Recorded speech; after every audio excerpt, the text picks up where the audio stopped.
지금 여러분을 둘러싼 문제들이 여러분의 눈에는 정말 현실처럼 느껴지겠지만 이 문제를 해결하기 위해서 해야 할 것은 단지 그것에서 의식을 제거하는 것뿐입니다.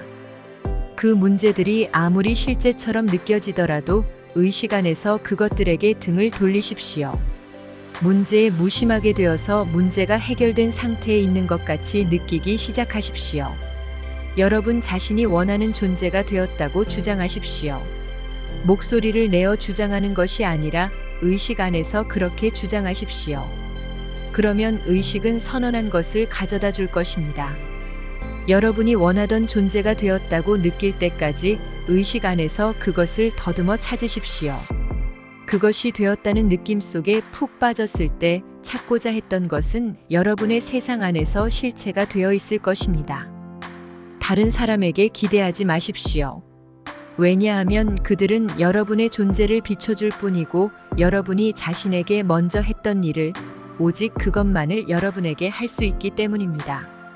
스스로 내려놓을 힘도 그리고 다시 그것을 일으켜 세울 힘도 나에게 있습니다.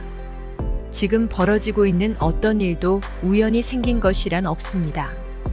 아주 정확하고 변하지 않는 법칙의 인도를 받아 이 모든 것이 일어나고 있습니다. 가난한 이가 부자가 되기 위해서는 그가 어느 환경에 처해 있더라도 자기 스스로를 부유하다고 주장하기 전까지는 불가능할 것입니다. 기적은 의식에 뒤따라올 뿐 그것보다 먼저 일어나지 않습니다.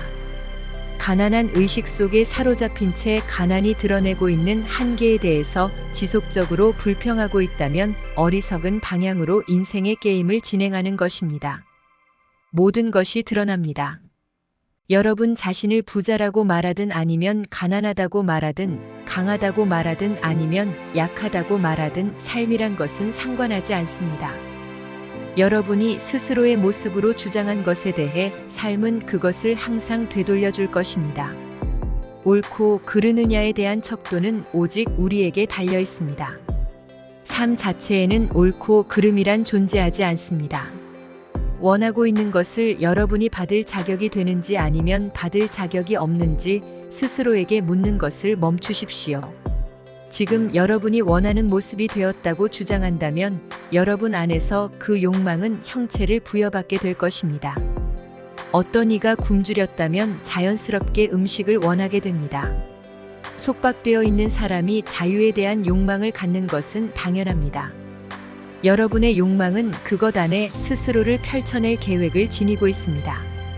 그 상황에 대해 어떤 판단도 내리지 말고 의식 안에서 여러분의 욕망이 있는 곳까지 고양시켜 지금 그것이 이루어졌다고 주장하여 여러분과 욕망을 하나로 만드십시오. 여러분 안에 확신이 들어찰 때까지 눈에 보이지 않는 주장에 믿음을 가지십시오. 여러분이 주장하고 있는 것, 그 안에 존재하는 확신은 크나큰 선물을 줄 것입니다. 얼마 가지 않아 여러분이 주장한 것은 모습을 드러낼 것입니다. 즉, 우리가 바라던 것들이 현현되어 나타날 것입니다. 믿음이 없다면 어떤 것도 현실이 될 수 없습니다. 믿음을 통해서만 세상이라는 뼈대가 만들어집니다. 결과에 대해서는 걱정하거나 신경 쓰지 마십시오. 밤이 지나면 낮이 오는 것처럼 결과도 당연히 따라오게 될 것입니다. 우리의 욕망이 현실로 이루어지지 못하는 이유는 우리가 그것들에게 한계를 놓기 때문입니다. 욕망의 어떤 한계도 놓지 마십시오. 여러분에게 처음 다가온 그대로 욕망을 받아들이십시오. 이미 그것들을 받았다는 기쁨이 일어나는 상태에서 감사함을 느끼십시오. 그런 후에 평온함 속에서 여러분의 일을 하십시오. 속박되어 있다는 꿈에서 깨어서 오십시오. 세상이 여러분의 것이라는 것을 깨달으십시오. 충만함, 그곳에 존재하는 모든 것이 여러분의 것이라는 것을 깨달으십시오.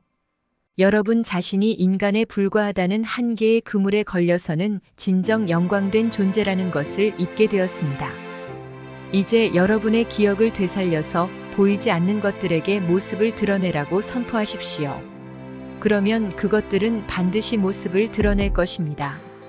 세상은 여러분의 명령을 기다리고 있습니다.